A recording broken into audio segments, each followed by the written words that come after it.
Good morning, everyone, and thank you for joining us today. I'm Thierry Garnier, CEO of Kingfisher, and I'm here with our CFO, Bernard Bot.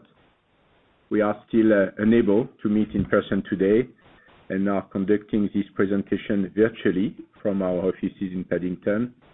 But we are happy to be with all of you this morning and are looking forward to updating you on our progress in 2020. Our agenda for today will start with an update on our operations and strategy. First, how we are managing the ongoing impact of COVID, then a progress report on our fix and focus in 2020 priorities, and finally a recap of the Powered by Kingfisher plan, which we laid out in June, and some headlines on progress we have made in the first half of the year. Bernard will then present our financial performance and position before we open the meeting up for Q&A. On slide 5, I would like to take a moment to reflect on the past few months. Starting with our industry, there can be no doubt that the very specific nature of this crisis has driven up demand within the home improvement market. We believe there are 5 reasons for this. Firstly, customers are spending more time at home. Second, they have had fewer leisure options available to them and have traveled less. And many have rediscovered the pleasure of DIY as a hobby. Third, consumers have made more discretionary spend available for home improvement. Fourth, more people are working from home, meaning finding new ways to improve or use space and therefore new needs for home improvement. And finally, the impact of lockdown measures temporarily depressed demand for do-it-for-me and favored do-it-yourself. The crisis has also clearly accelerated the trend of people shopping online.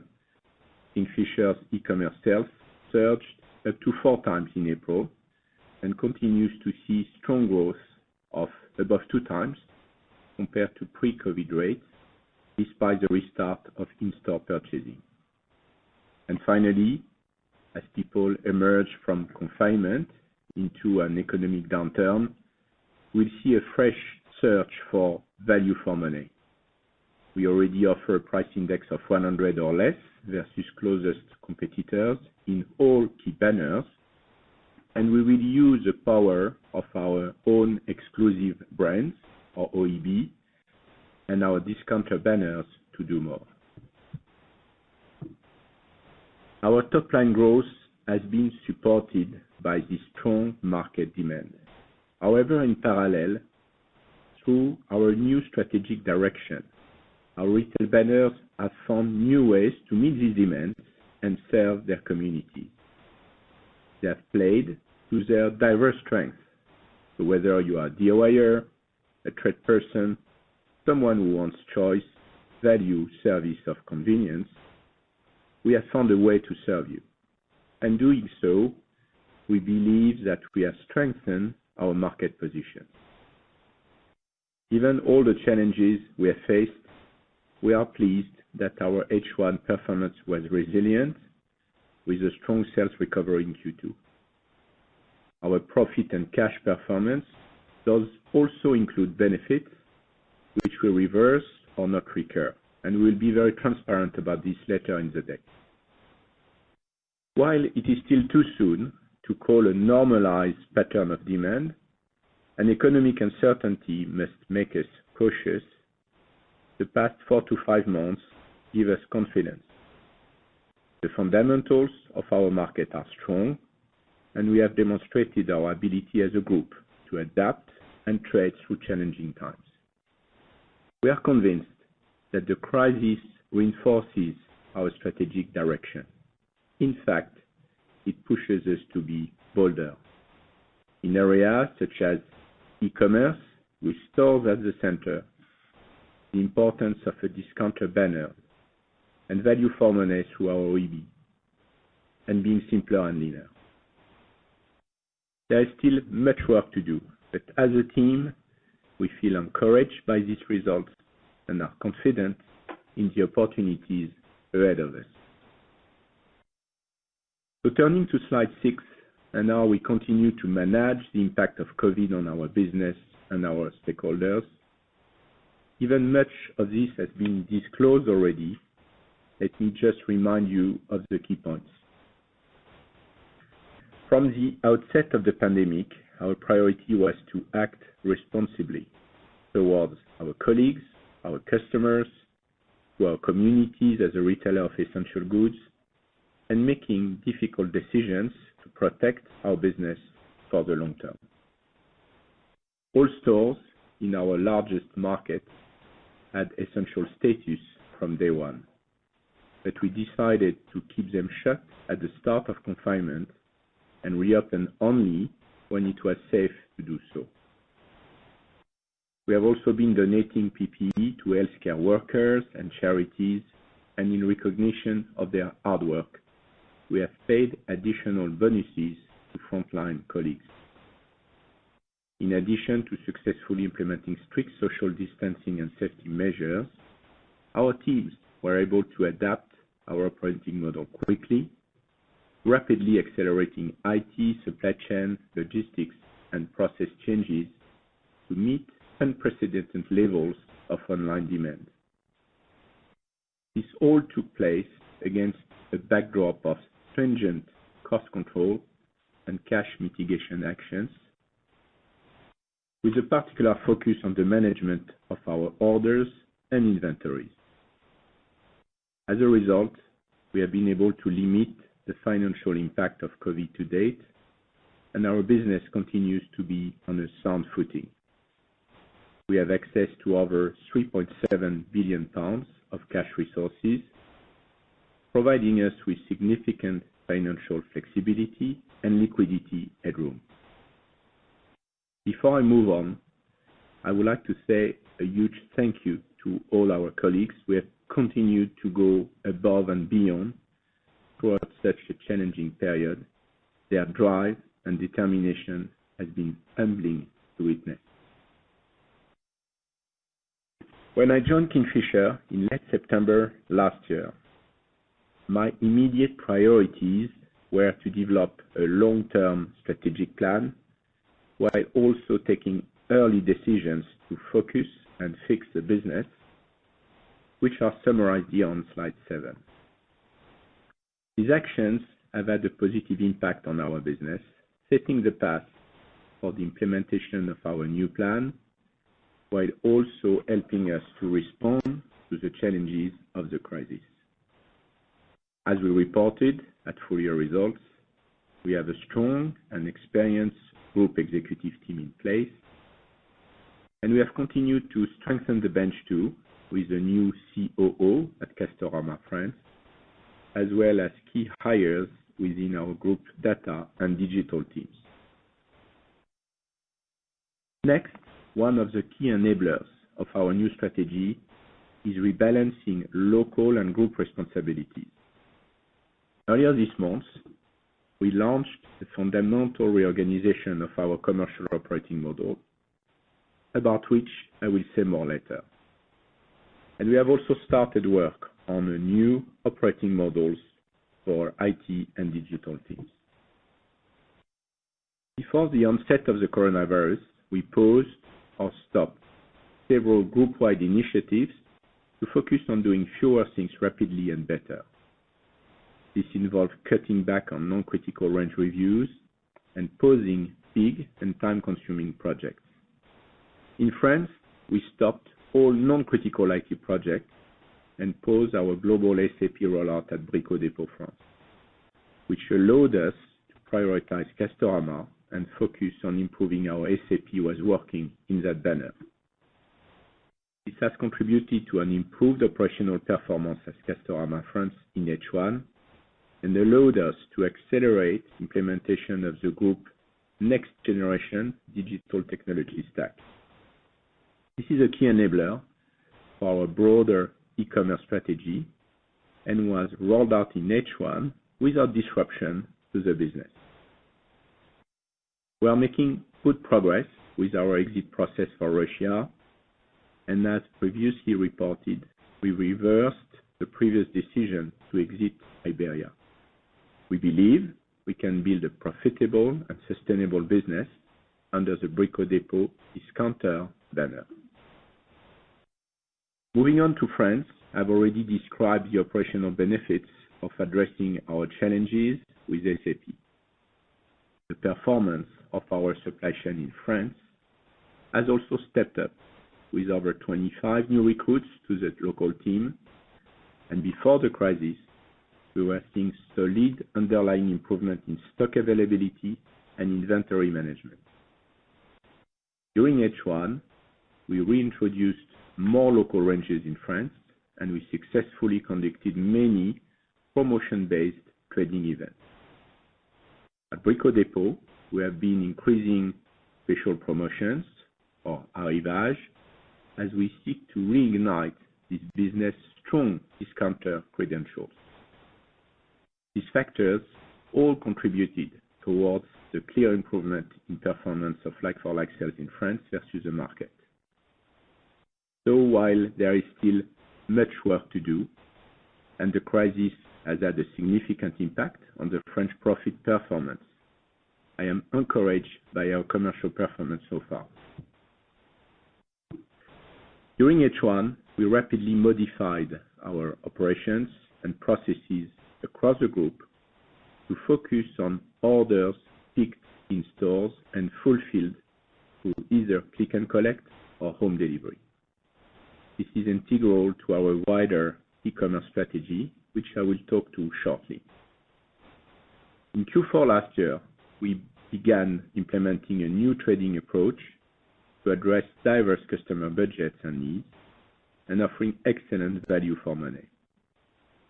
During the first half, we made further progress for introducing more local ranges across the group, running more trading events, making further investments in price at Screwfix, and testing new service propositions. Finally, we know that there are significant cost reduction opportunities across Kingfisher over the longer term. The crisis has provided us with many additional learnings in this area. Turning to slide 8, the chart on the left shows the evolution of group like-for-like and e-commerce growth over H1. As we reported previously, prior to any COVID-related store closures, trading in the first quarter was already reacting positively to the changes we were making. From late March to early April, you can see the significant impact of lockdown measures and our decision to close in-store shopping for several weeks. In Q2, group like-for-like trends improved significantly due to the phased reopening of stores in the UK and France. Sales growth, both in store and online, was consistent throughout May, June, and July as lockdown restrictions eased and customers spent more time on home improvement projects. In terms of the third quarter, trading has remained positive, with Q3 group like-for-like up 16.6% to date. All banners are growing like-for-like sales, and there is a broad-based demand across all categories.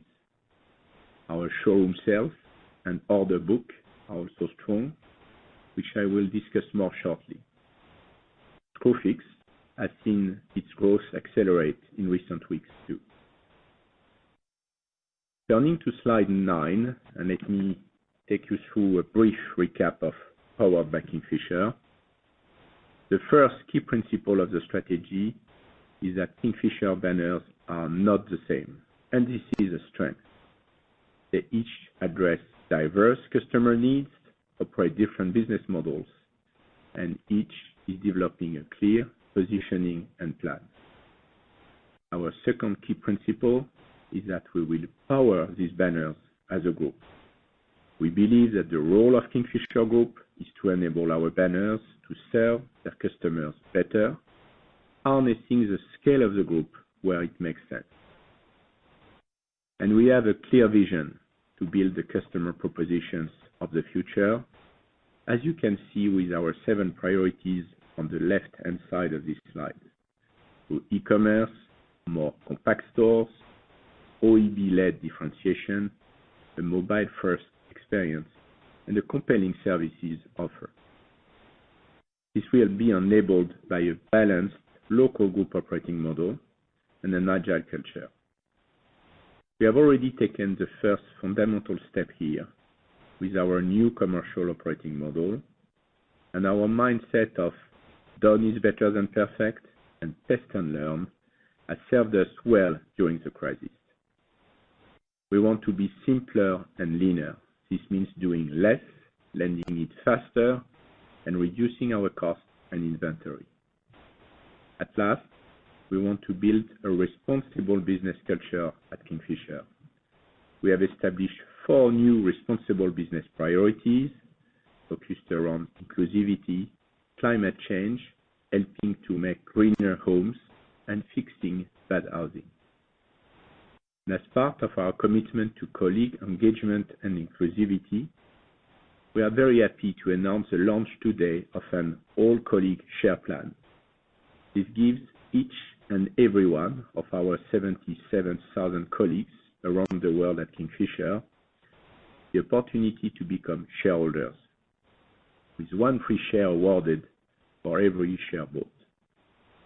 We strongly believe in this program to allow our colleagues to share and to contribute to the success of our new plan as shareholders too. At our full year results in June, we set out clear priorities for each of our banners. Although it is still early days, on slide 10, I wanted to update you on some of the progress being made.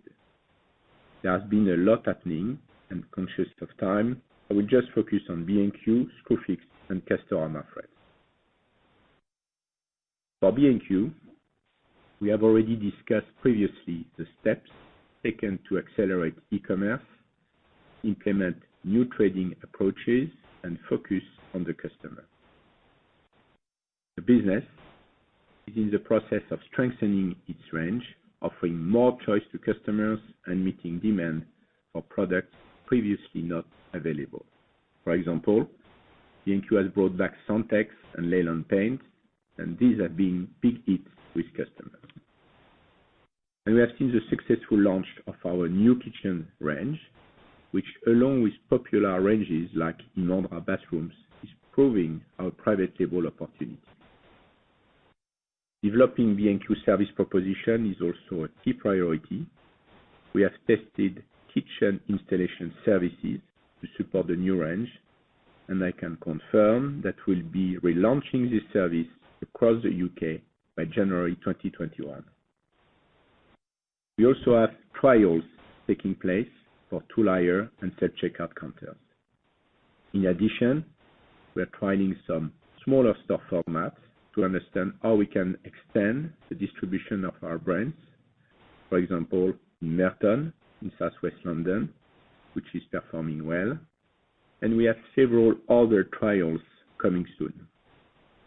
We have also recently agreed to test 4 B&Q store-in-store concepts inside Asda stores over the next few months, which will track with interest. The Screwfix business has been strengthening its range and continues to improve its price positioning versus peers during the period.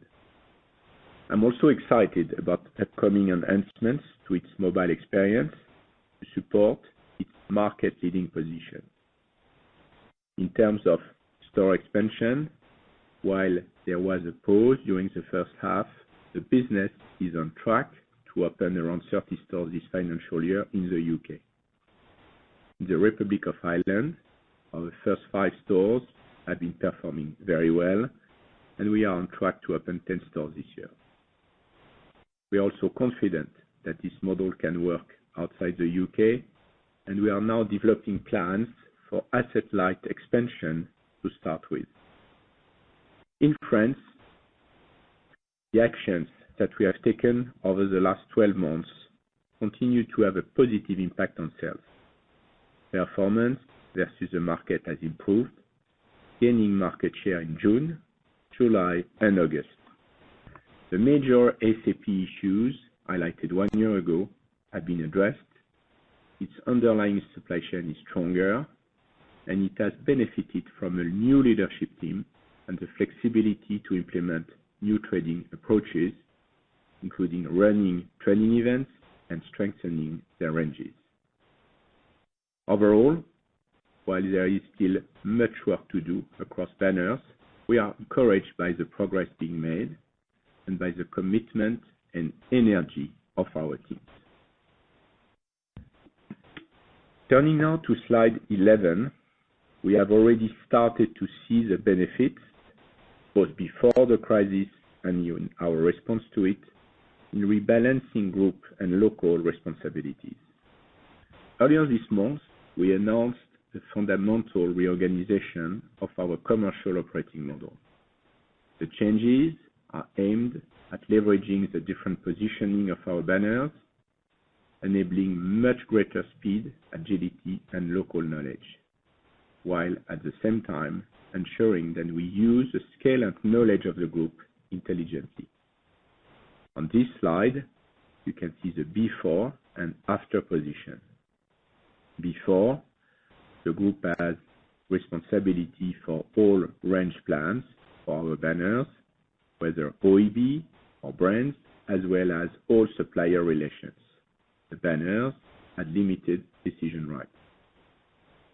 Under the new model, the group will retain the design, ranging, sourcing, and supplier relations for all OEB, and continue to manage supplier relations for the group's top 20 to 30 major international brands. We'll therefore continue to leverage the group scale to achieve buying benefits where this really matters. I believe that the group's strong sourcing, design, and engineering capabilities built up over the last 4 to 5 years is driving real product differentiation. This is a key driver for delivering sustainable and profitable sales growth. Our retail banners will gain new responsibilities, reflecting the fact that they are closest to our customers. They will define category strategies, overall product range, non-OEB buying, pricing, promotions, marketing, and merchandising. As a result of this proposed new model, some roles within our group teams are expected to change, and we are currently in consultation with those who are impacted. It is a fundamental reorganization of how Kingfisher operates, and we are excited by the potential here. To slide 12.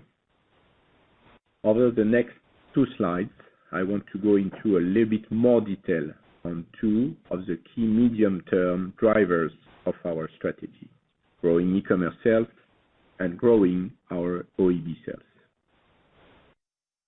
The crisis turbocharged the long-term trend toward e-commerce.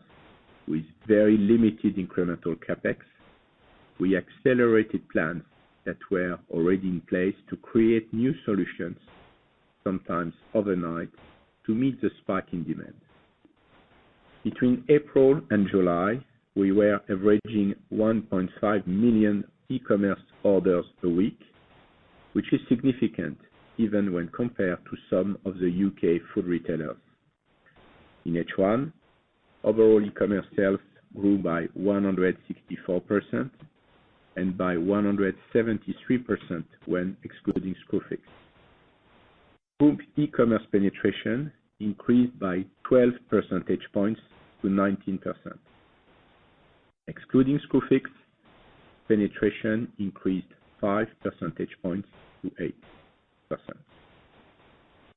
These numbers are clearly supported by the specific nature of trading during the crisis. However, the more important takeaways for me are the potential for e-commerce in our industry, our ability to handle the demand, and to manage the financial and operational consequences of e-commerce growth. The long-term growth trends are clear, and we have made significant shifts in our strategy to leverage this opportunity. We have shifted to store-based picking and fulfillment as a priority and are redesigning the store operating model to support efficient delivery and click and collect, with only certain categories delivered from fulfillment centers. For the 7 months to August 31st, 88% of all e-commerce orders, excluding Screwfix, were picked in stores, up 28 percentage points versus 1 year ago. And 80% of e-commerce orders, excluding Screwfix, were made through click and collect. B&Q is committed to delivering click and collect within 1 hour, and for Screwfix in as little as 1 minute. We have also started to develop our last mile home delivery capabilities from stores, enabling faster fulfillment. At B&Q, for instance, our partnership with DPD has enabled next day delivery with 98% of the UK population. In addition, we are testing same-day delivery with Stewart, the DPD affiliate company. You have heard me talk about the group's next generation digital technology stack, which we are rolling out as a priority. It is already in place at B&Q, and initial implementation was completed at Castorama front during H1. This means that we are migrating Kingfisher front-end IT architecture to cloud-based API components, which is a critical driver for more efficient and more dynamic digital capabilities, including scalable mobile apps, smarter search capabilities. The cost of this accelerated rollout sits within our existing IT budget envelope, and it leverages the work already completed over the last few years with the global SAP rollout. We will support this work with a more balanced local group operating model for IT and digital, the planning of which has already begun. Lastly, we are continuing to explore the potential for an e-commerce marketplace, but it is very early days. To slide 13, and we believe that our own exclusive brands, or OEB, through differentiation and value for money, are a key driver for Kingfisher's future sales and retail profit growth. We are seeing good progress recently with our new kitchen range selling well at B&Q. Outside the period when our showroom offer was closed, orders increased 23% year-on-year on a like-for-like basis, with takeaway sales up by nearly 8%. Our new lighting range is also landing well at Castorama France. To achieve our longer-term goal of higher OEB penetration, we have shifted the priority from the unification of ranges toward OEB. And we will ensure that the OEB products and brands are aligned to the different banners' proposition by tailoring them for DIY, for trade, and for discounters. With my update now concluded, let me hand over to Bernard. Thank you, Thierry, and good morning, everyone. To slide 15 and an overview of the half.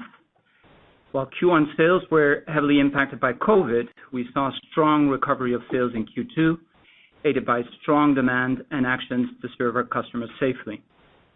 The start of Q3 is also encouraging, with Q3 group like-for-like sales up 16.6% to the 19th of September, with growth across all banners and categories. Overall, the group's financial performance for the half was resilient. Total sales in H1 were down 1.1% and like-for-like sales were down 1.6%, all in constant currency. Retail profit was up 17.7% in constant currency as a result of, in large part, temporary cost savings and a strong performance in the second quarter, in particular by B&Q. Free cash flow was significantly higher year-on-year at over 1 billion, to a large extent driven by favorable working capital movements. We have and continue to actively manage the impact of COVID. As a result, we ended the half with net financial cash of over 1.1 billion. We entered the second half against a favorable trading backdrop, and our focus is on enabling sales in a safe environment. However, the continued uncertainty and concerns over COVID and the wider economic environment limit our visibility. Given this uncertainty, the board has decided not to declare an interim dividend. We recognize the importance of dividends to shareholders and will continue to evaluate the quantum and timing of any future dividend payments. Slide 16 is a dashboard of the key financials for the half. Let me touch on the profit measures here. Starting with gross profit, this was 2.2 billion, down 1.5%. Gross margin for the half was down 10 basis points to 36.9%, with a decline in Q1 mostly offset by an increase in Q2. As mentioned, group retail profit increased by 17.7%, and our retail profit margin increased by 140 basis points to 9%.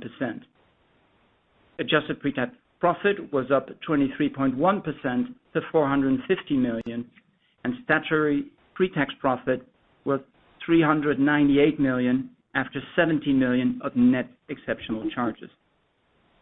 Statutory profit after tax was 370 million. Moving to slide 17 and the movements in group retail profit. This was up 79 million to 533 million, with a decline in gross profit of 35 million, more than compensated by a reduction in costs of 114 million. Let me unpick the gross profit decline. This was driven by a 23 million adverse impact from a 1.6% decline in like-for-like and a 20 million increase in supply and logistics costs, which was mostly COVID-related. Lower clearance activities, partly offset by more trading initiatives and price investments, increased gross profit by 8 million. The contribution from net store growth offset the negative contribution from Russia. And as mentioned earlier, while Q1 saw a gross margin decline, Q2 saw an increase that mostly offset this decline. Moving through the bridge, operating costs were higher by 28 million from higher store numbers and inflation, and by 22 million because of a shift in our French frontline employees' profit share into H1. The latter partly reflects the structure of the French store staff bonus scheme, which is based on quarterly sales performance. Given the very strong sales growth in Q2, more had to be accrued in this quarter. There will be, however, an offsetting benefit in H2. In the half, we incurred direct COVID-related cost increases of 28 million for PPE, additional store security costs, and special bonus payments made to frontline store staff. While we incurred further costs for safe in-store customer journeys, including additional marshalling, we were able to offset these with higher productivity and a reallocation of staff. The combination of business rates relief in the UK and furlough schemes in the UK, France and Spain provided a total benefit of 100 million. Finally, we achieved a further 92 million of cost savings. For example, we significantly reduced spending on advertising and marketing, goods not for resale, head office costs, and travel during the crisis. In a large part, these reductions are specific to the period. Let me now take you through the net exceptional charges for the half of 17 million. Asset impairments and exit costs of 27 million were recognized during the period relating to Russia, reflecting the performance of the business in H1 and the anticipated net proceeds from the planned sale of Russian activities. The 14 million liability that was held in relation to warranties as part of the B&Q China disposal in 2014 was released in the period following the expiry of the claims period. Of this amount, 10 million has been recognized within exceptional admin expenses and 4 million has been recognized within exceptional tax items. After these exceptional items, our statutory profit before tax was 398 million.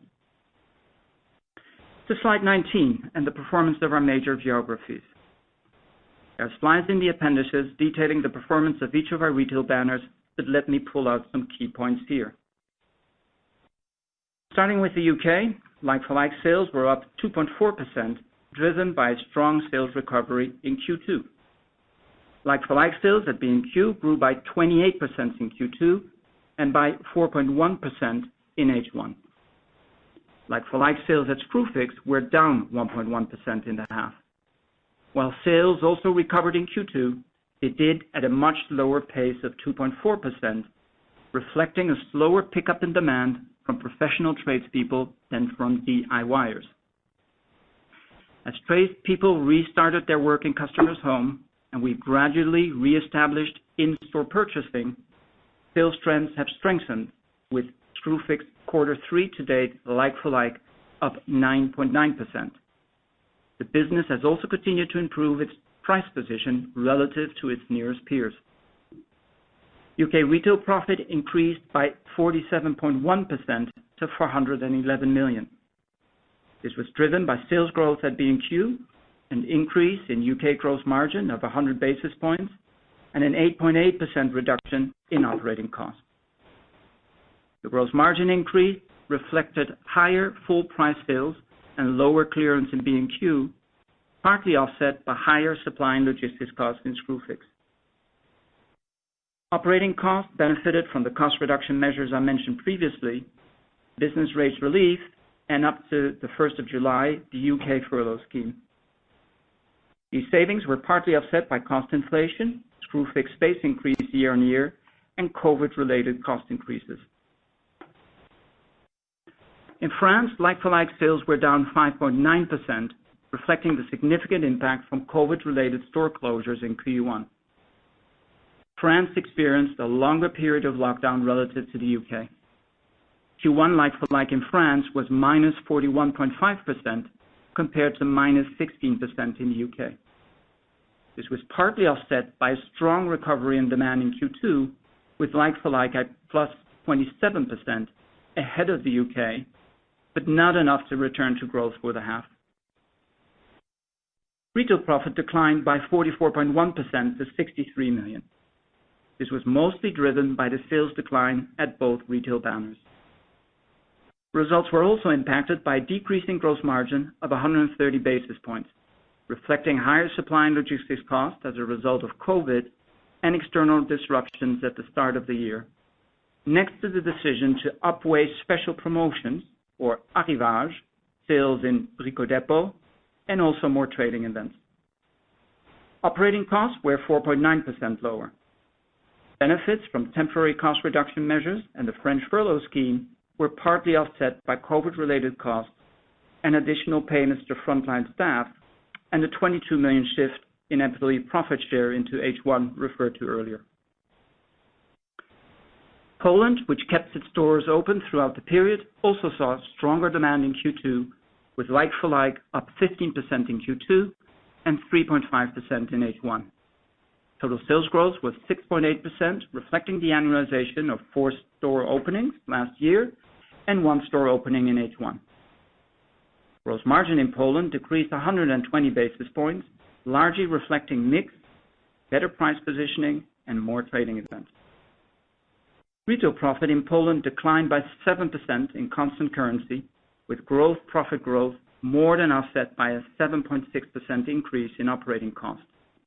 This was linked to wage inflation, the increase in space year on year, incremental COVID-related costs, and additional frontline staff bonuses. Iberia sales, with like-for-like sales down 22.3% in H1, were severely impacted by COVID restrictions during the half. Since reopening stores in Spain from mid-May onwards, we have seen strong demand, with June like-for-like up 25.5% and July up 19%. Despite these weaker sales, the business made a retail profit of 1 million in the half. Romania reduced its retail loss slightly to 11 million for the half, and Russia to 5 million.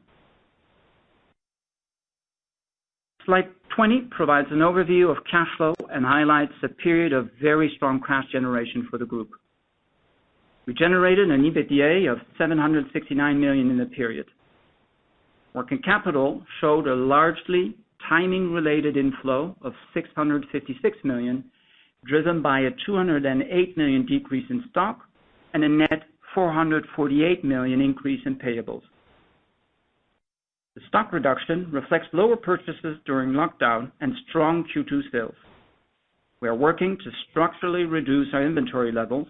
However, I anticipate some rebuilding of inventory in the second half as we improve our product availability. The increase in payables was driven by the deferrals of stock purchases and higher payroll and VAT creditors, again reflecting strong trading in Q2. After rental payments, tax and interest, and gross capex, free cash flow for the period was a little over 1 billion, up by over 800 million year-on-year. The net cash movement, excluding financing, was also a little over 1 billion. As a result, net debt at the end of H1 reduced by over 1.1 billion to 1.4 billion. Given that working capital will to a large extent normalize in the second half, I would expect our net leverage ratio to increase in the second half. Now moving to slide 21 and our current liquidity and financial position. As at 18 September, we had over 3.7 billion of total liquidity available, including 2.1 billion of cash, which includes around 540 million from a term facility guaranteed by the French state. To remind you, under the terms of this facility, the full amount was drawn down on the 18th of May. Subject to circumstances and to certain conditions being met, we will consider repaying this facility in H2. Furthermore, we remain eligible for the Bank of England CCFF program and have additional undrawn RCFs available for 1 billion. As mentioned, our working capital position was very favorable in the first half, and while cash is a key focus area, working capital will to a large extent normalize as we rebuild inventories and settle our accounts payable. That said, we are on a very sound financial footing given our strong cash generation and access to significant liquidity. Finally, moving to slide 22, our outlook and technical guidance for the full year. There's a lot on here, so let me pick out some of the key items. Starting with the sales outlook. Well, Q3 trends to date have been encouraging, with sales up 16.6% to the 19th of September. Visibility is limited by ongoing concerns over COVID and the wider economic environment. We expect incremental COVID-related costs to total around 40 million in this year. This is slightly higher than previously anticipated, largely due to bonuses to frontline store staff. We expect central costs to be slightly lower than prior year, at around 58 to 60 million. In the UK, business rates relief is expected to remain in place until the end of March 2021. Of Kingfisher's annual business rates bill of around 140 million, around 130 million is eligible for relief. With regards to furloughing, since the 1st of July, we have not claimed under the furlough programs in the UK and France, and will not claim the UK government job retention bonus. Furthermore, we intend to repay the furlough benefit received in the UK of around 23 million in the second half of the year, unless there are any material changes in the trading environment. Turning to cash flow, from a financing perspective, we have already paid back 600 million drawn in June under the CCFF. And as I mentioned earlier, given our solid liquidity position, we're also considering repaying the 540 million French term facility in H2, subject to the environment and certain conditions being met. To repeat, we expect a very favorable working capital position at the end of H1 to a large extent to normalize as we rebuild inventory and settle outstanding creditors. With regards to capital expenditure, we continue to review our expenditure plans on a case-by-case basis and expect total capex of up to 300 million, with a further 50 million earmarked development expenditure that is deferred into the next financial year. Finally, with regards to the previously announced 11 store closures in France. So far, 7 stores have been closed, of which 4 were in the first half. We expect to close 2 more Castorama stores in H2, but have decided to convert 2 Castoramas earmarked for closure into Brico Dépôt stores. Cash costs of exits have been fully provided for in previous periods. With that, let me now hand back to Thierry. Thanks, Bernard. And let me now briefly summarize before we open for Q&A. First, we have delivered a resilient financial performance in the first half with a strong recovery of sales in Q2, following the significant impact of lockdown measures in Q1. The sales recovery has extended into H2 with good growth so far. The crisis has driven stronger demand for home improvement across our markets, prompting more people to re-engage with DIY, become more comfortable with ordering goods online, and seek value for money against a challenging economic backdrop. In parallel, we have benefited from our new strategic direction, with our retail banners finding new ways to meet these demands and serve their communities.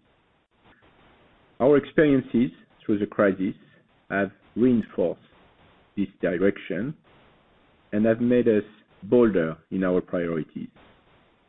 While there is still a great deal to do, we have made good progress with the strategic plan that we announced in June. There has been a fundamental reorganization of our commercial operating model. We are continuing to improve our operational performance in France. We have accelerated our plans around e-commerce, and many encouraging new initiatives are being developed across our banners. Looking forward, there remains considerable uncertainty around the coronavirus crisis and the wider economic outlook, and managing the risk here remains a key priority for us. But while the near-term outlook is uncertain, as a team, we believe the longer-term opportunity for Kingfisher is significant, and we are committed to returning Kingfisher to growth. Thank you for your time. I would like now to invite any questions. So over to you, operator. Thank you, sir. Ladies and gentlemen, if you would like to ask a question over the phone today, please signal by pressing *1 on your telephone keypad. Please note if you're using a speakerphone to make sure your mute function is turned off to allow your signal to reach our equipment.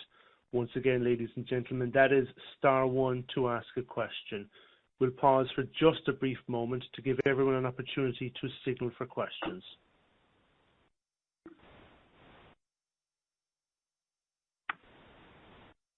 Our first question over the phone comes from a Richard Chamberlain from RBC. Please go ahead. Your line is now open. Yeah, thanks very much. Morning, guys. Two questions for me, please, to start things off. The first one's on the UK. Obviously, very strong performance in the first half. Thierry, you talk about reintroducing kitchen installations going forward, and I wonder what changes we should expect compared to last time, because I guess it used to be quite helpful for sales, but not so good for profits. That's my first question. Yeah, thank you, Richard. In fact, first part of this answer is we have been testing 4 different ways early Q4 last year, different ways, partly, let's say, fully managed by B&Q, and some of the tests, let's say, really managed in a different way. We have had very good results overall, and we have chosen one of the 4 ways, and now we are rolling out these installation services across the store, and will be ready by end of January. To summarize, we consider we should have a small number of tradespeople by stores that are actively managed, but with a way through which we can guarantee to the customer that the quality of the job is indeed there, and that overall the cost of the installation could be paid to B&Q and let's say could be part of other, let's say, services offered by B&Q. So that we are very clear now after those tests, rolling out in all our stores, and I think we'll do it in a different way versus what was done previously, where it was for a large part B&Q employees. Okay, got it. Yeah, okay, thank you. And on the second one on Poland, I wondered how much the performance has been held back by the new ranges coming in a little bit later. I think you mentioned that the kitchens are still to come in or are coming in right now. And also in Poland, do you see some of that price investment that you've made to become more competitive starting to ease off in the second half? Thanks. Thank you. I think on Poland we are pretty happy with the sales trend. To be honest, we are the range reviews are on time. We from the beginning plan to have these kitchen range reviews in the coming months. It's coming as planned with early good results. So no, I would not say we have disruptions linked to that. I think last year probably our price positioning was okay, but we consider we should do a bit better this year. I don't expect any material additional investment in the coming months, but we thought we had to do this small price repositioning in the past months. But overall, very very happy with the trade in Poland.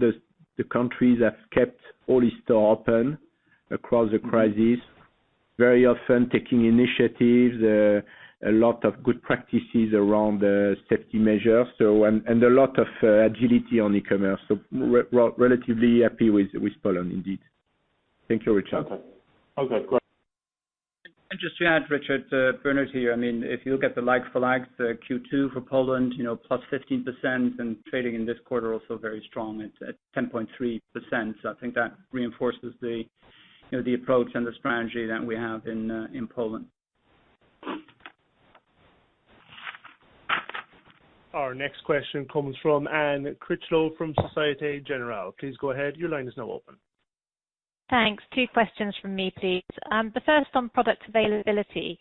Could you comment on how your availability rates have been improving, or otherwise, particularly in France, where I think there were some problems previously? And then the second question is about rental costs. What sort of rent reductions are you getting on rent renegotiations, where these are taking place, and how does it differ between countries? What's the outlook there? Yeah, thank you, Anne. So let me first comment on the French supply chain. Again, we did many action and very early last year, and starting with the team, we consider the team was we had to strengthen the team, so we recruited 25 additional people in the team. Through our IT progress, through the SAP implementation at Casto, we indeed supported our supply chain operations. We did a lot of job last year, and therefore I would say end of 2019 we went back to 97.5 to 98% of availability, which was probably up by 4 to 5 points versus the year before. So really underlying improvement. And if I look at the French supply chain in France in the past weeks, we have a low level of inventory. One of our key criteria is the occupation ratio of our DC. They are at a good level. So, and I must say that you probably remember that we had a strike in the French harbors for many months up to February. So we started the crisis with a lot of containers in the French harbors, and we cleaned all that. We solved all those issues. So therefore, today already the French supply chain is operationally in a good shape. Maybe one comment on the COVID. We overall consider we have a supply chain well under control, but with some issues in some specific categories. We have a very polarized demand today. When you speak about outdoor paint, paint brushes, sometimes we have such a strong demand that our suppliers have issue to deliver products. So we have well under control, with a few challenges for some specific categories. Maybe I leave it to Bernard on the list, please. Sure. Hi, Anne. So obviously, our property cost is a key area of focus, and to some extent, the crisis has enhanced our reputation as a high quality tenant. and obviously with that we engage with our landlords. So last year we did about 35 re-gears. This year we're also pretty active. We've got about 7 approved, with a reduction of about 20% in the rents. It is a little bit skewed towards the UK because that's where we've got the biggest part of our rentals. But obviously we're also looking at other markets and engaging with the landlords there. Great, thank you. Our next question comes from Jeff Ruddle from Morgan Stanley. Please go ahead, your line is open. Good morning. Could I ask 2 questions, please? The first of which relates to the change in the commercial organisation that you announced this morning, with the banners getting control of their non-OEB ranges. I was just wondering how's that going to work in practice. Are we going to get another round of range reviews, which were obviously very disruptive to the business last time round, or is the range changes going to be very slow and gradual? And then the second question, completely different topic. I think the very final bullet point of the summary slide talks about Kingfisher being committed to returning to growth.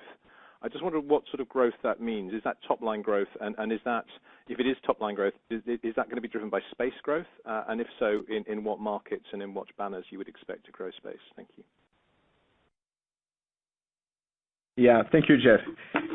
I think first of all, when we speak about reorganization, I think first it's how we reallocate responsibilities. I think for me the structural point is the group was in charge of the ranges, the range strategy, and really the detail ranging by banners. And we discover it was not efficient because even if you are extremely smart, it's very difficult in one person to manage all the different ranges of B&Q, Screwfix, Brico Dépôt, Castorama in France, in Poland, etc. And that's why we consider to be closer to customer and to use a banner to decide on the range strategy is critical.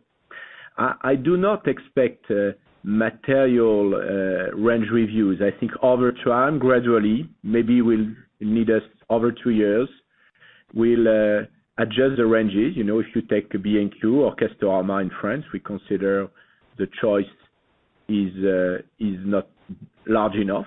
We especially what we call in the upper categories, the Q3 and Q4 upper premium choices. We don't have enough ranges. When you look at Brico Dépôt, we should probably come back to a more discounter DNA in the range strategy. So it will come over time. I don't expect material range reviews. Now, to come back to your second question, when we say bringing Kingfisher back to growth, I think first our strong belief is that as a retailer, everything starts from the top line. And I would say like for like top line, to answer clearly your questions.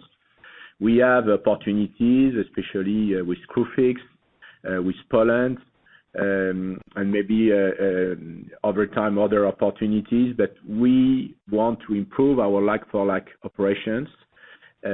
We are as well committed to grow the absolute retail profit. You remember we were very clear in June, but all this story, all this new strategy should start from the top line, and for us it's like-for-like sales. That's clear, thank you. Our next question comes from Geoff Lowery from Redburn. Please go ahead, your line is open. Yeah, good morning, team. 2 questions as well.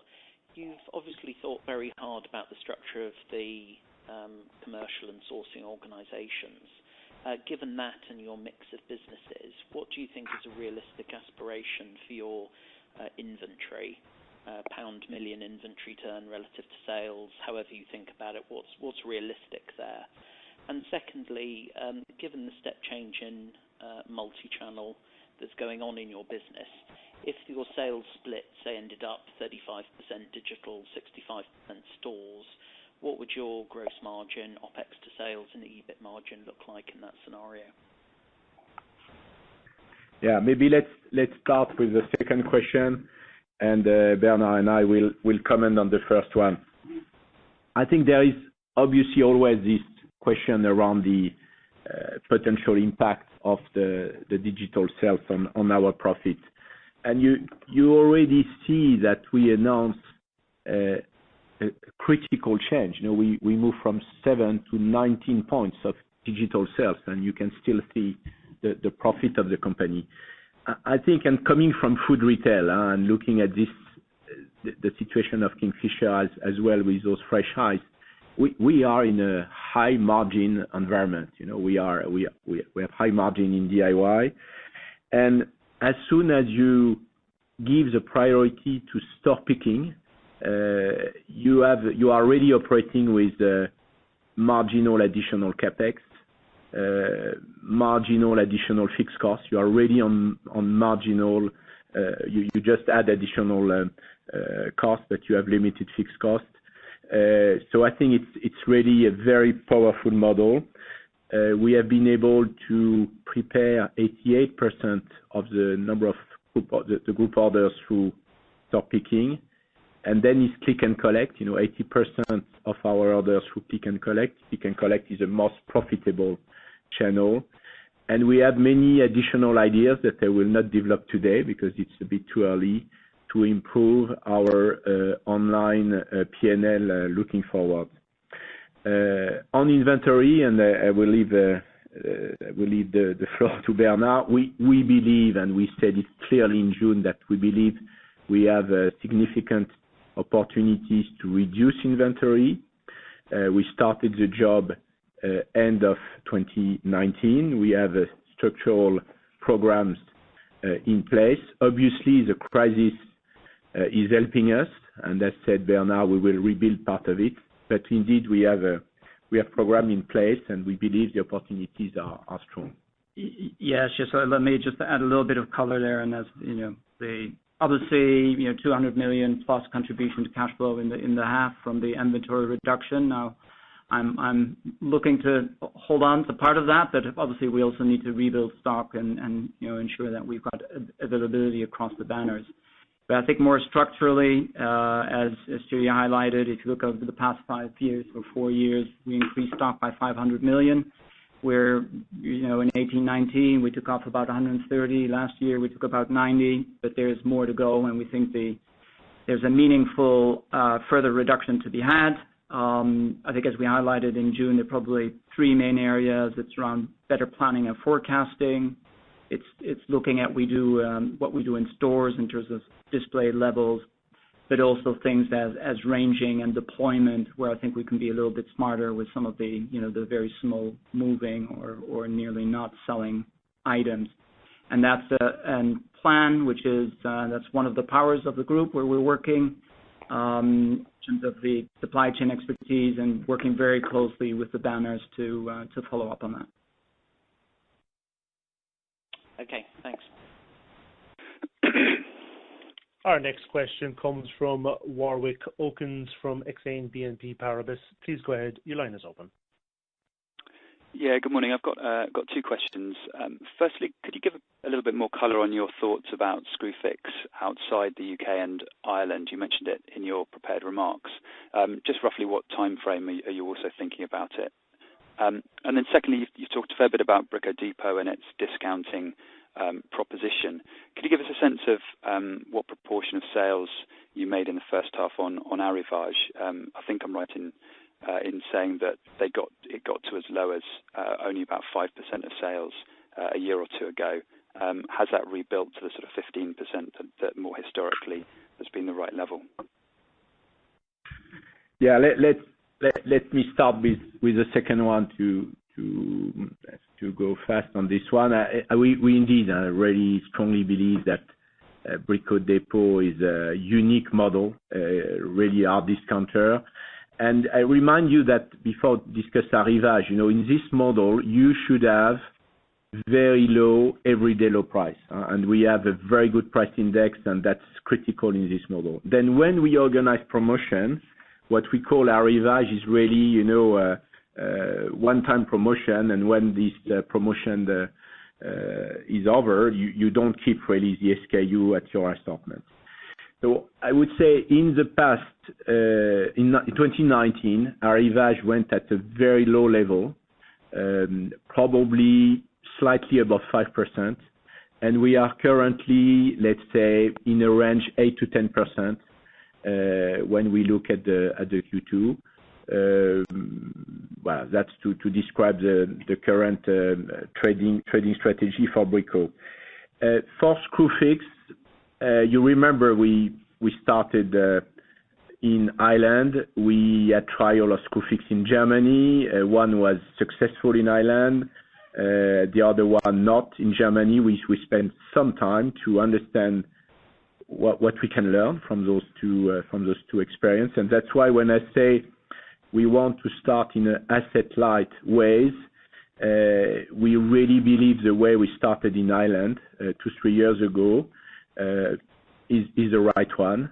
So with a pure online start, building the brand, building an online proposition, gradually advertising the brand, and after a few years, when we consider we were ready to open the few first stores, and we are very happy today with the first Irish store of Screwfix.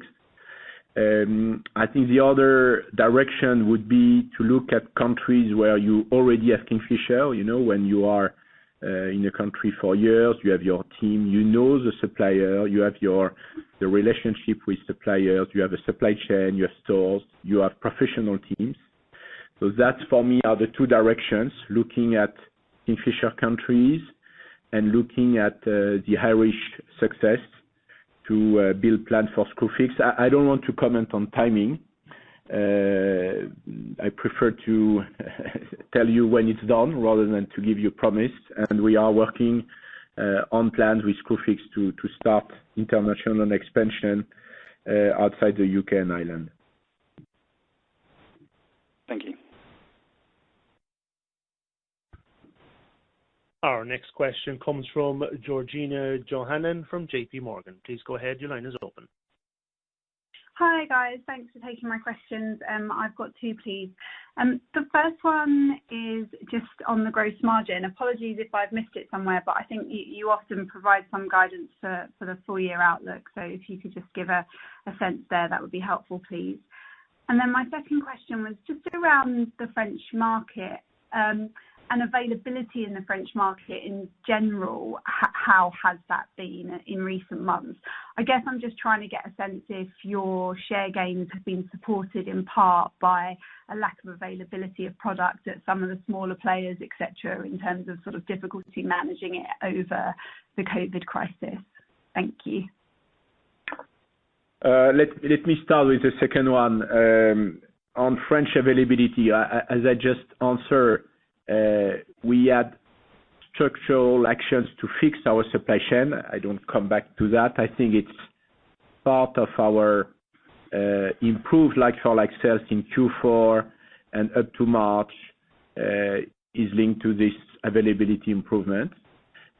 Obviously, as I mentioned, COVID crisis impacted availability all across the group, and I guess as everyone. And indeed, we are gaining market share in France in June, July, and August. Now, I think we respect very much our competitors in France. You know that ADEO is a strong and organized company.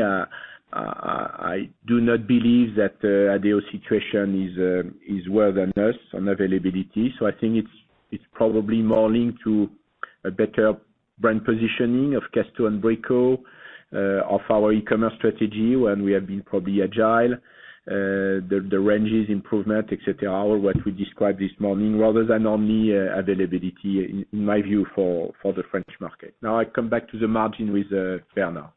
Hi, Georgina. Yes, you look no further. We didn't give guidance on the growth margin, but let me say a couple of things. As I just said, gross margin in the half was slightly down 10 basis points, and that's really the higher supply and logistics costs and the trading initiatives. And then there was an offset from lower clearance and fewer range changes. And the dynamic was that the Q1 was down, the Q2 margin actually was up year on year. And then for the full year, I think the many moving pieces, and to some extent we don't have the visibility with some of the uncertainties, but a couple of things we do know is we're going to continue with some of our trading initiatives, and so that's one. The other, there will be slightly less range changes this year compared to the prior. Thank you very much. Our next question comes from Simon Bowler from Numis. Please go ahead. Your line is open. Thank you and good morning. A couple of questions from myself. You kind of quite helpfully spoke to the idea that you don't see any need for kind of sequential further investments into promo or pricing in Poland, and I was just wondering whether the same would be said in France as well. And then secondly, just coming back to the new commercial operating model, again, think about how this works in practice. Are local teams effectively using kind of the own brands as if they were a third-party supplier, and is there any incentive for the local teams to kind of buy the own branded products over and above, what pricing they're offered by group? Yeah, thank you. I come back to those two questions. I think for the French pricing, to be very direct, we are today happy with the Castorama price index. We are below or slightly below 100, or in matching our competitor, and I think it's a good positioning. We are clearly below 100 for Brico Dépôt, but as I really want that Brico Dépôt come back to a strong discounter DNA, our plan in the medium run is to constantly improve our price index by cost saving, by action, so that constantly we try to be the leader in our price positioning, which we are, and to continue to improve our price index by reinvesting our cost saving into prices, and that's how works a discounter model. But it will be done over time, I would say, a bit all the time, as soon as we have a better sales density or improvement on cost. I think on purchasing, that's our work, the group. We have a common framework. We want, as a group, to continue to increase the proportion of OEB. We are today around 39%, and we believe this proportion should continue to grow. We have a good team. We have engineers, we have designers, we have quality team, we have sourcing team. We have strong capabilities, and all the banners, we are all together committed to grow this OEB penetration in the medium term. We believe it will bring sales, it will bring differentiation, it will bring margin. So as a group, we are committed to continue to increase the penetration of OEB.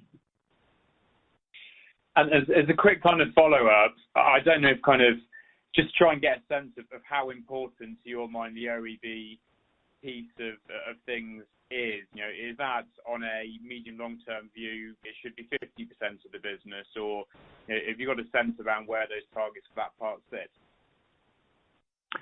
Again, we don't want to set up targets at that time. We consider there are significant opportunity to continue to grow OEB.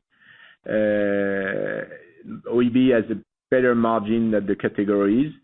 And as we have, we speak about 3-4 years horizon. Indeed, we have ambitious target during this time horizon. And maybe just add a couple of things on your point on the incentives for the banners and OEB. Obviously, it's a source of differentiation for them, and we see it, for example, in the kitchen ranges. There's the margin benefit, and significantly, and I think Thierry mentioned it, in the current environment where people are looking for value for money, obviously the OEB brand is a fantastic proposition that we can offer to our customers. So all the incentives to build the OEB share in the banners.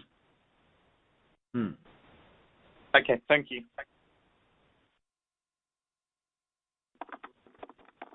Our next question comes from Simon Irwin from Credit Suisse. Please go ahead. Your line is open. Morning, gentlemen. Can you just talk a little bit more about stores and formats in terms of kind of where your thinking is on stores? I noticed obviously what you mentioned in the statement, and you have effectively pulled 2 Casto closures back from closure. How much do you think you're kind of, you're reasonably close to knowing what you want your large stores to look like in particular? And do you have a plan in place to start kind of reinvesting in those stores, which probably haven't seen too much investment in recent years? Yeah, thank you for the question, Simon.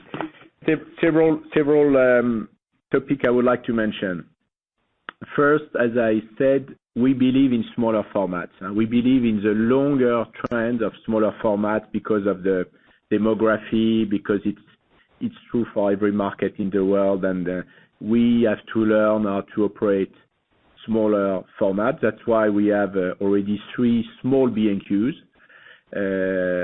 We are so far encouraged by the first results, so we'll open a few more B&Q tests in the coming months. We'll have some tests in France as well for smaller formats, and as we just announced, we will test for small B&Q inside Asda stores as shop-in-shop. I do not believe in a large closure plan. I believe that we need a lot of stores, that probably we need less square meter than today. We need a lot of stores to bring convenience and as well to operate our e-commerce with store picking. Now, for some of our big boxes, and here is mainly some of the B&Q and some of the Castorama in France, probably we could have some too large big boxes for some catchment areas. Again, it's not everywhere. You have some very successful large B&Q or large Castorama, but some catchment area, the store are too large, and we should gradually work on resizing. And that's as well for me, test and learn. You need to test to understand the implication on sales, what is the capex level, how much you can get on margin on the cost. But we will gradually test and learn right sizing.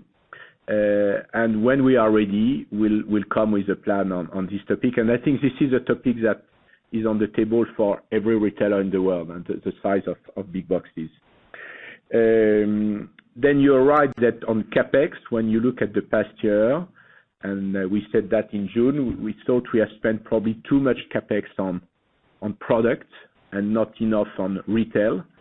And looking forward, we want to rebalance a bit the capex spend on retail stores.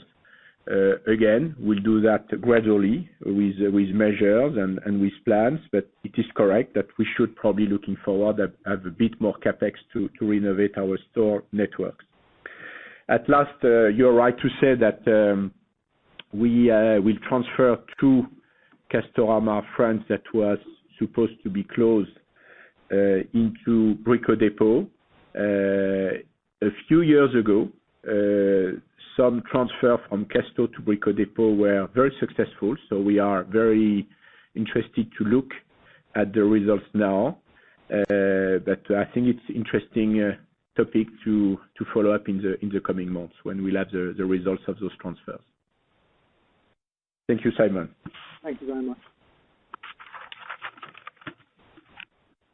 We'll take our next question from Kate Calvert from Investec. Please go ahead. Your line is open.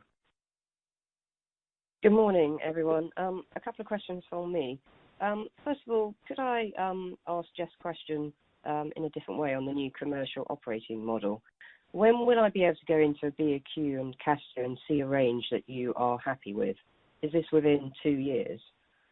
In terms of my second question, on future growth, how many stores do you envisage in Poland, Spain, and Romania as the ideal number? And finally, where are you with the disposal of Russia? Yeah, thank you. So on the range, I think, for a retailer, range is a never-ending story. As we say, we are never happy with the range, and we should continue to constantly improve our range. As I said, we want to continue to increase the proportion of OEB, and to increase your OEB, you need to develop new ranges, to find suppliers, etc. And that's what we are doing, for example, for kitchen. And when you look at the time horizon of kitchen, you need several years to roll out the kitchen all across the group. So it takes some time, probably to be back to a range with more local ranges, more adjusted ranges to the customer needs, especially when you look at Casto and Brico, we are on different banner proposition. I think if we are reasonable, I think 2 years is probably a right horizon to be happy with.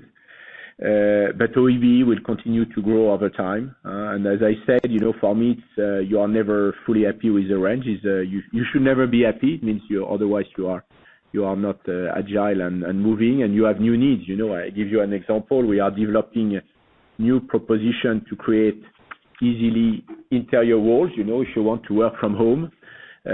We have now a new proposition that you will see across our stores to set up very easily additional clusters in your home, additional interior walls. So I think it's a never-ending work on the range.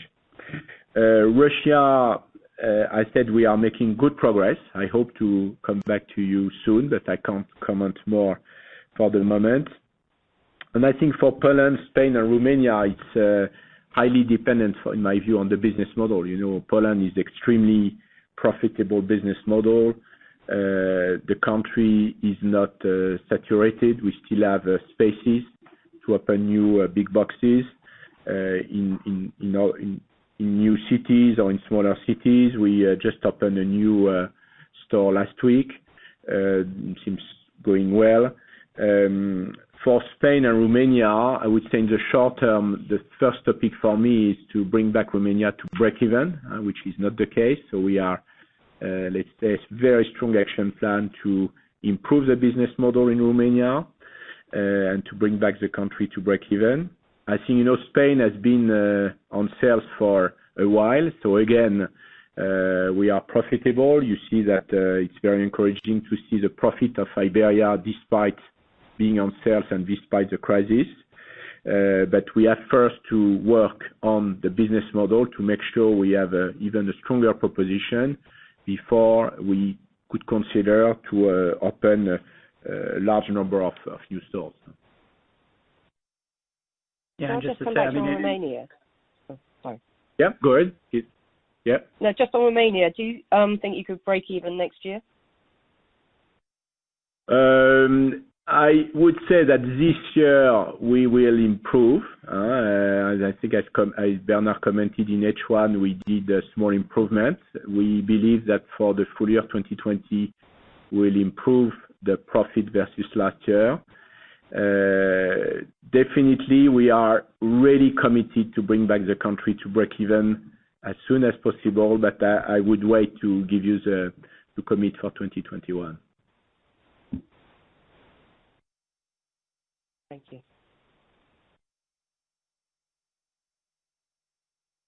As a reminder, ladies and gentlemen, if you would like to ask a question, please press star 1. We'll now take our next question from Adam Cochrane from Citi. Please go ahead. Your line is open. Good morning. Thanks for taking the question. Two questions from me. First of all, in terms of the sales performance, how much would you attribute to the market compared to the bits that you're doing yourself? And if a large proportion is the market, are you able to give us a flavour on how consumer trends are changing?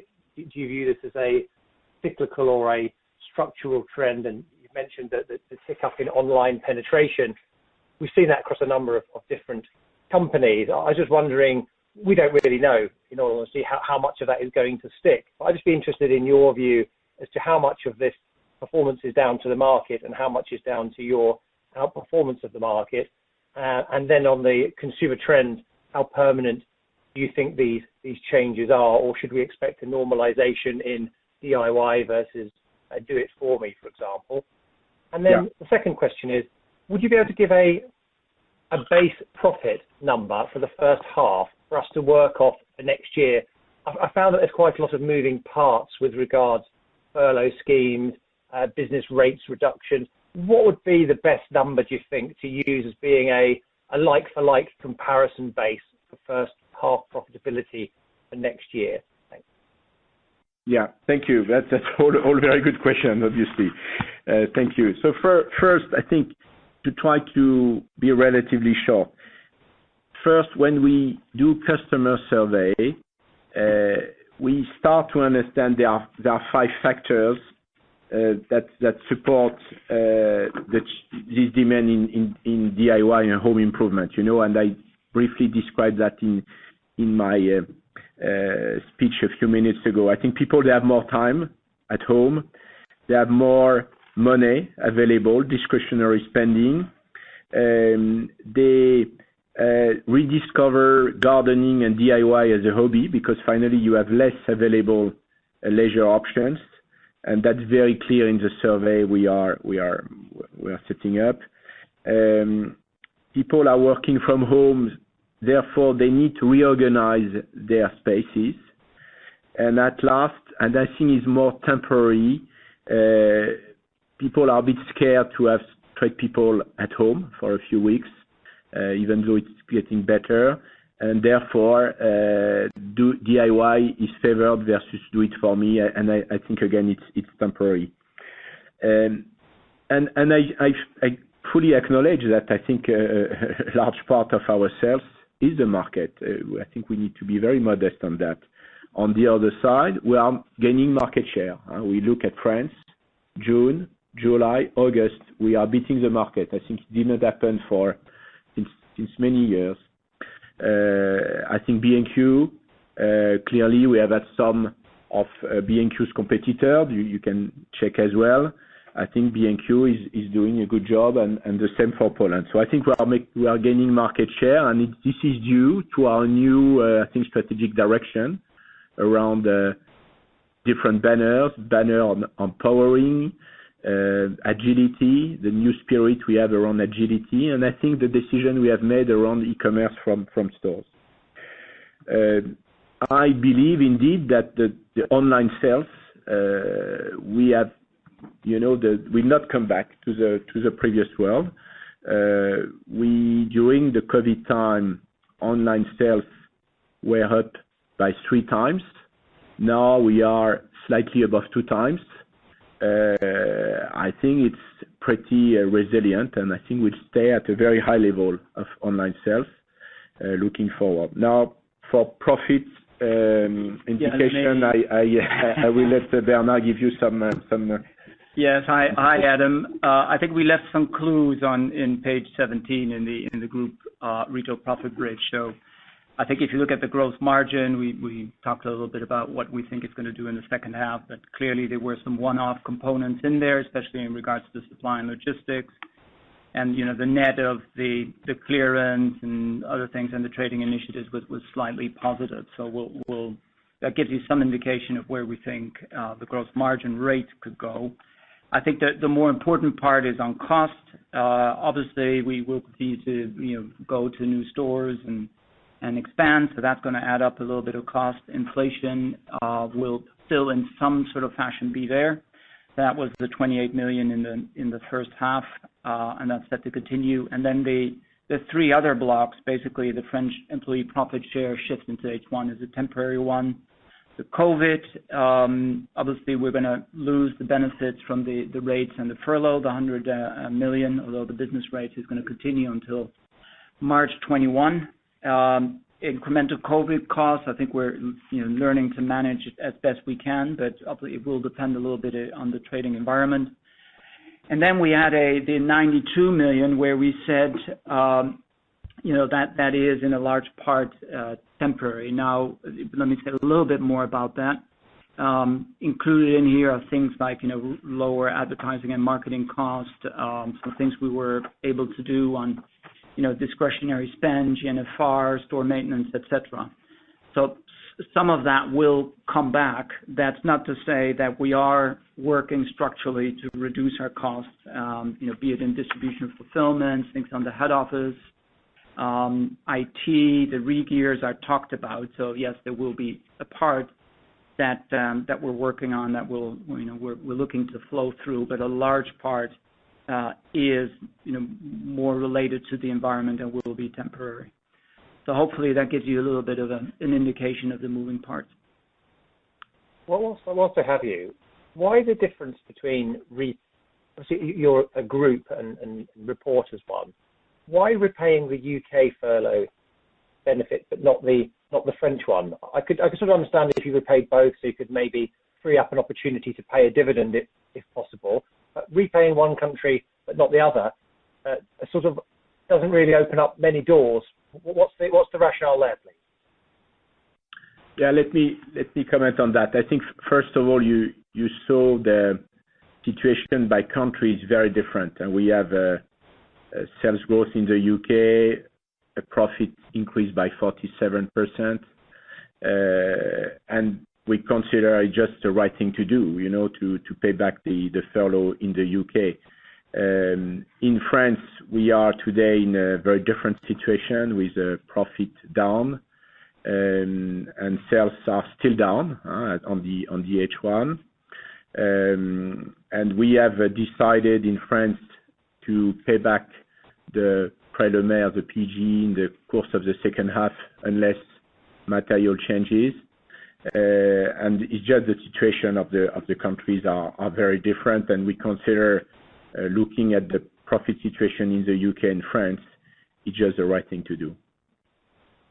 Well, congratulations for repaying the UK. I think that's very much the right thing to do. Thank you. It appears there are no further questions queued at this time. Mr. Garnier, I would like to turn the conference back over to yourself for any additional closing remarks, sir.